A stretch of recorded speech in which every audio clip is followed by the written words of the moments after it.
Ketika kamu memakan buah, apakah kamu pernah bertanya-tanya, dari mana datangnya biji di dalam buah yang kamu makan?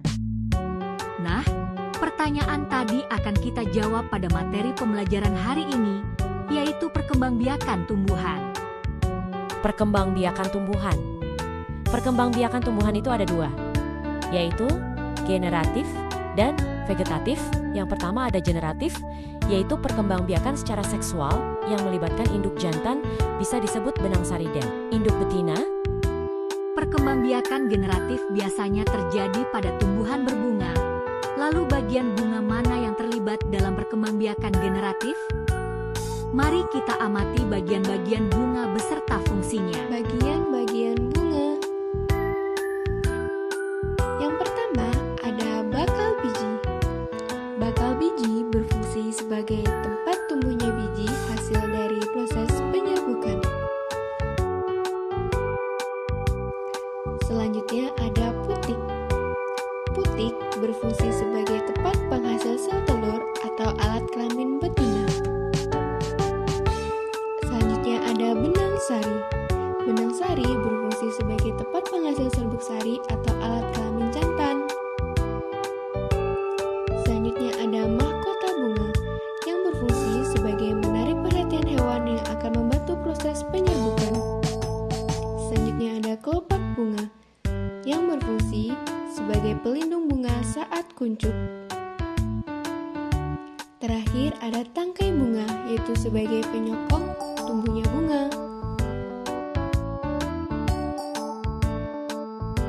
Penyerbukan dan pembuahan. Penyerbukan adalah proses menempelnya serbuk sari ke kepala putih. Pembuahan adalah bertemunya sel kelamin jantan dari serbuk sari dengan sel kelamin betina, sel telur di dalam putih. Proses menyerbukan dimulai saat melekatnya atau jatuhnya serbuk sari ke kepala putih. Serbuk sari bisa jatuh karena terbawa angin atau terbawa kaki-kaki serangga yang hinggap di atasnya. Serbuk sari yang telah jatuh di kepala putih kemudian menuju bakal biji. Kemudian terjadi pembuahan yang menghasilkan zigot.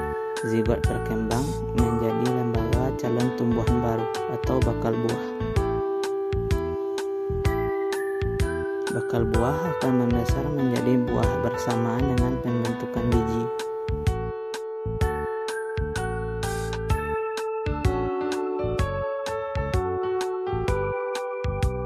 Prosesnya dimulai dari bakal buah, buah dan biji, biji, kecambah, tumbuhan muda, tumbuhan dewasa, dan penyerbukan. Proses ini akan terus berulang. Nah, selanjutnya kita akan mempelajari jenis perkembangbiakan tumbuhan yang kedua, yaitu perkembangbiakan vegetatif atau perkembangbiakan tanpa melalui proses perkawinan. Perkembangbiakan vegetatif terbagi menjadi dua. Yang pertama itu vegetatif alami dan yang kedua vegetatif buatan. Pertama, mari kita masuk ke vegetatif alami. Vegetatif alami itu perkembangbiakan tanpa perkawinan, di mana terjadi secara alami dari bagian tubuh tumbuhan itu sendiri. Nah, vegetatif alami ini ada 6 macam. Ada rizoma, umbi lapis, stolon, tunas adventif, spora, tunas batang. Oke, mari kita masuk ke rizoma. Rizoma itu batang menjalar di bawah tanah yang menghasilkan tunas baru. Contohnya ada jahe serta lengkuas. Selanjutnya ada umbi lapis. Umbi lapis itu merupakan lapisan daun tebal yang mengandung cadangan makanan dan tunas.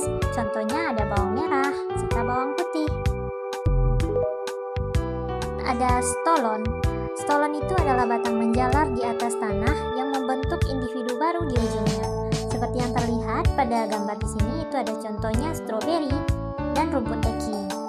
Lalu ada tunas adventif.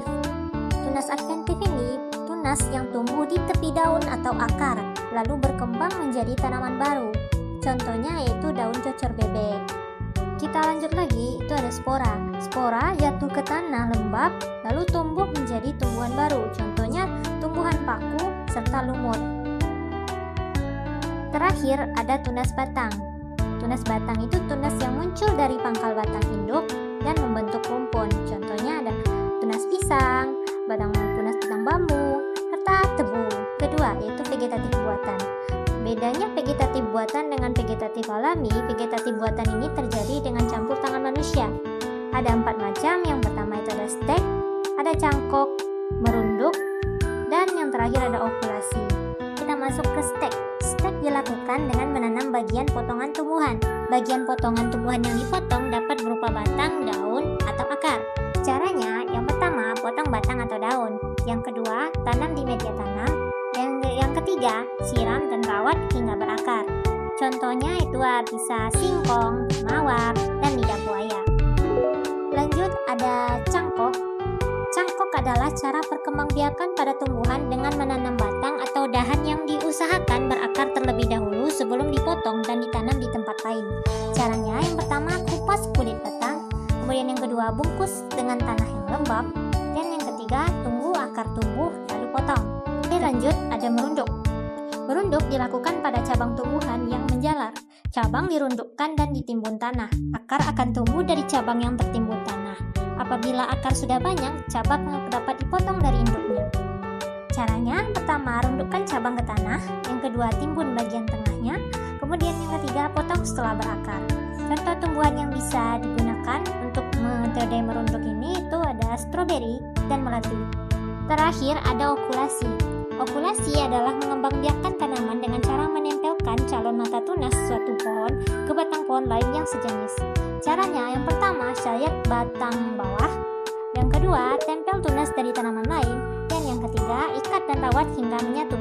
Contoh tumbuhan yang bisa menggunakan teknik okulasi ini itu mawar, durian, dan alpukat. Nah, dari materi tadi kita jadi tahu bahwa tumbuhan berkembang biak dengan 2 cara, yaitu generatif dan vegetatif.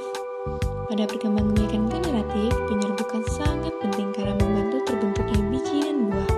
Jadi, sekarang kita lebih paham